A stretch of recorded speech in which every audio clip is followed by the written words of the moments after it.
Halo, ketemu lagi sama saya Lutfi, Starsen Audioworks. Hari ini kita proses pengerjaan Honda Jazz.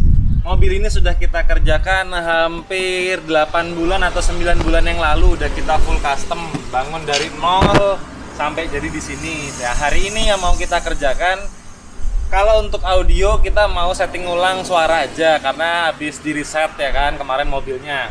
Terus yang kedua, kita mau upgrade remote setirnya dari setir depan yang nggak pakai remote, masih polosan. Kita mau upgrade ke Honda Fit. Gimana cara pemasangan remote setir dari Honda Jazz kita upgrade seperti Honda Fit? Mau tahu kayak gimana? Saksikan terus video kita.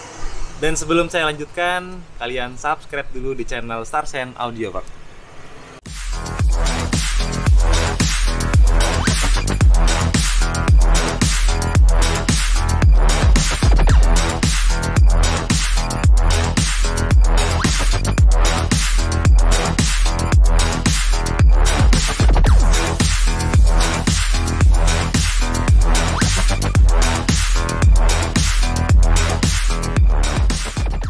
Yang mau kita kerjakan hari ini itu kita mau upgrade setir Honda Jazz RS dari model seperti ini. Nanti kita masukkan remote setirnya di sebelah sini sama yang ini di sebelah sini. Habis itu kita jahit ulang lingkaran setirnya. Pengerjaan kayak gini sebenarnya simpel, cuman ini resikonya besar banget. Ini loh resikonya itu dari airbag. Kalau kita salah, ini langsung bisa meletus. Dan ini harganya lumayan, satu motor ninja harganya ini. Di setir bawaan Jazz RS ini kan bagian kiri sama kanannya itu kayak gini ya, cuman plastik tutupan. Ini kita upgrade ke remote setir. Ini kita ambilnya dari Honda Fit yang versi Thailand sama versi Jepang. Rata-rata kalau pengguna Jazz RS itu mobilnya sudah di atas 7 tahun.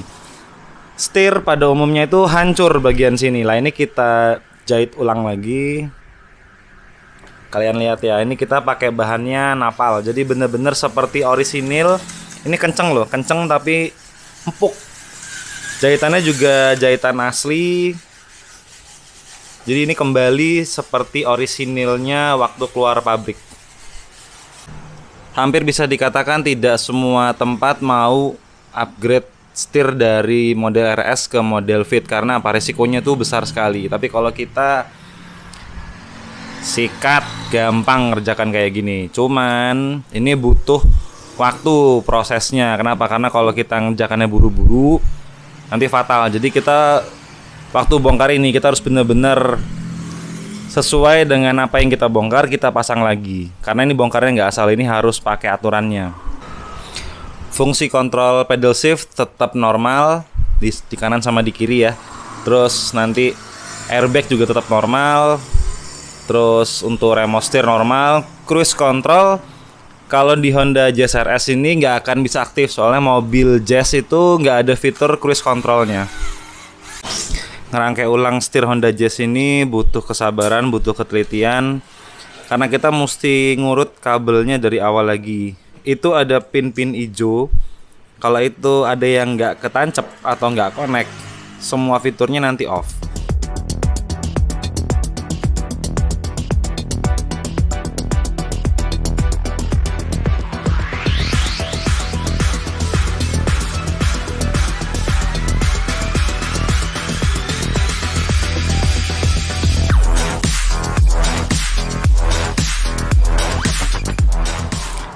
Bayangan jadinya seperti ini.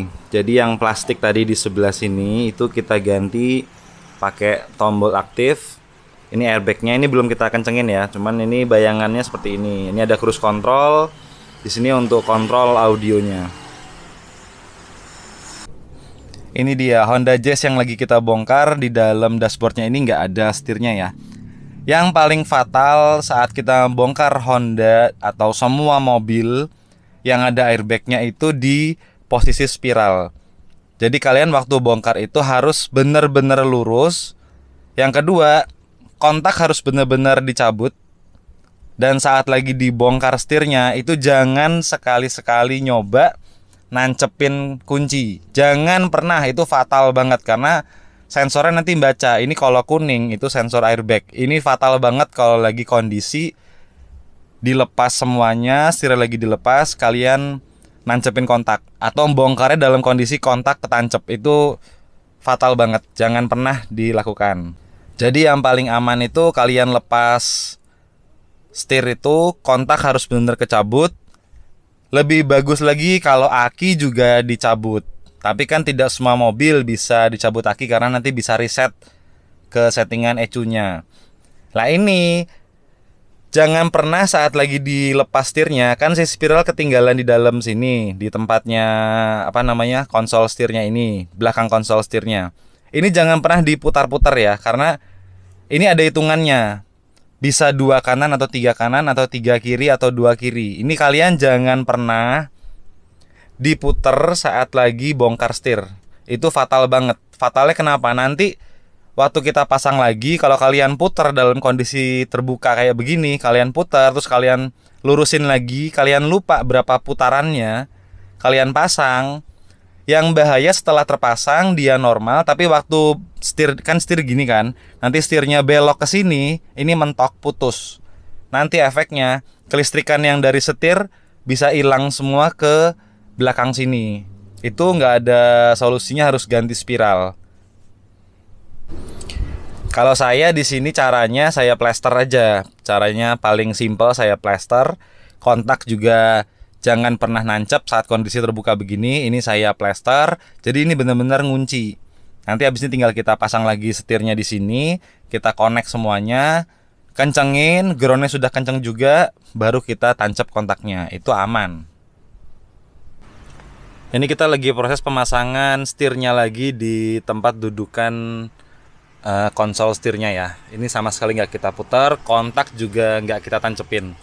Sebenarnya yang bikin fatal itu airbag itu bukan meletus, tapi nanti indikator di dashboard itu bisa nyala dan itu harus ngeriset total. Kan kalian keluar biaya lagi. Itu yang fatal pertama. Fatal yang kedua, kalau kita nggak hati-hati nanti klakson bisa tiba-tiba putus. Instrumen di sini juga bisa tiba-tiba off, nggak bisa dipakai kalau ini sempat rusak atau putus si spiralnya. Jadi buat ngantisipasi dari hal yang nggak kita inginkan, kita mesti bener-bener pengerjaannya secara hati-hati banget. Listrik nggak boleh ngalir di sini. Yang kedua, soket-soket juga mesti kita pasang sesuai dengan apa yang kita bongkar, urut-urutannya harus sesuai. Terus kita mesti jaga konektor airbagnya harus bener-bener ketancap, karena kalau enggak nanti indikator nyala, bisa ada kemungkinan dia tidak bisa meletus kalau terjadi benturan, atau kalau enggak dia error.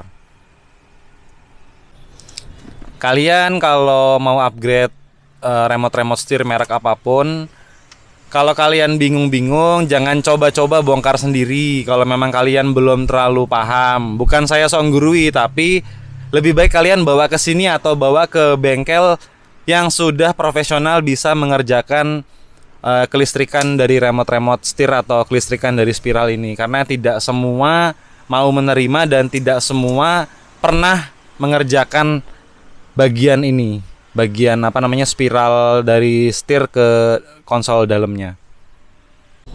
Kita sudah selesai, setir sudah kita pasang, jahitan juga sudah jadi, udah bener-bener kayak baru lagi kenceng ini. Lihat sini ya. Ini tombolnya yang kita pasang tadi, dia bisa nyala nih. Kelihatan nggak di kamera?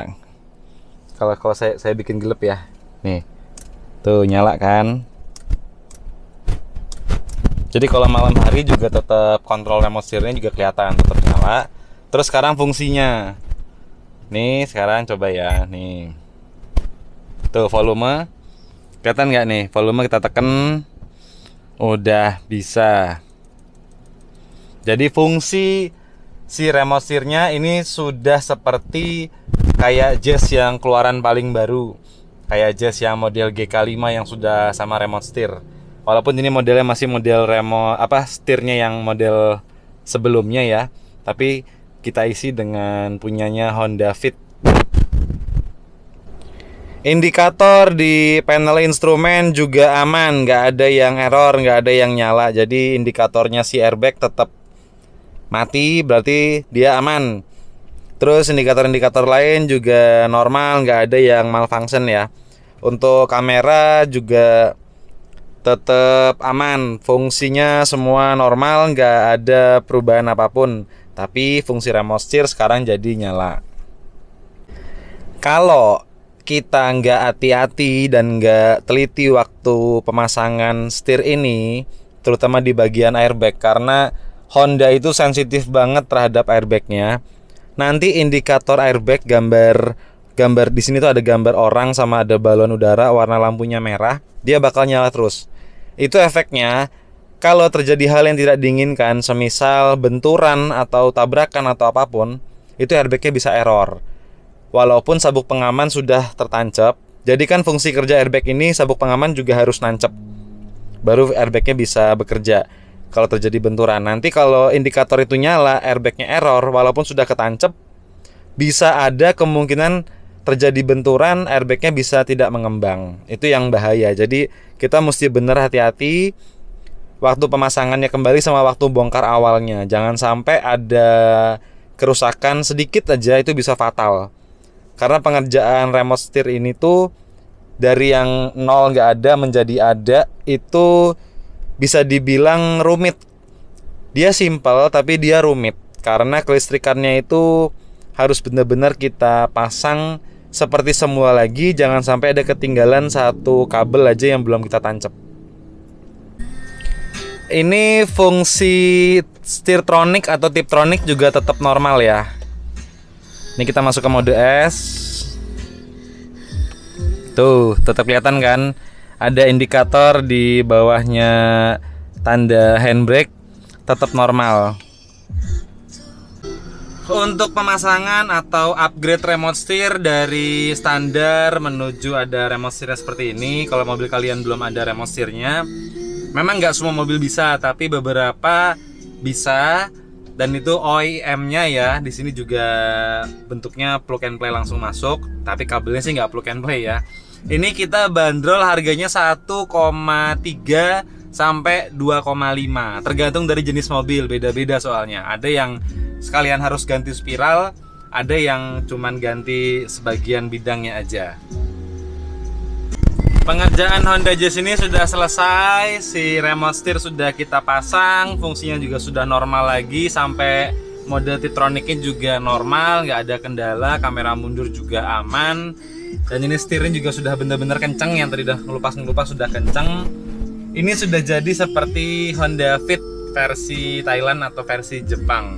Terus suara juga sudah kita tuning ulang lagi, kan sudah hampir setahunan ya, jadi sudah kita tuning ulang lagi, sudah ketemu suaranya, sudah siap serah terima kunci. Kalau kalian suka dengan karya kita, jangan lupa subscribe. Kalau kalian gak suka, ya subscribe juga. Saya Lutfi, pamit undur diri, sampai ketemu di video selanjutnya. Ciao.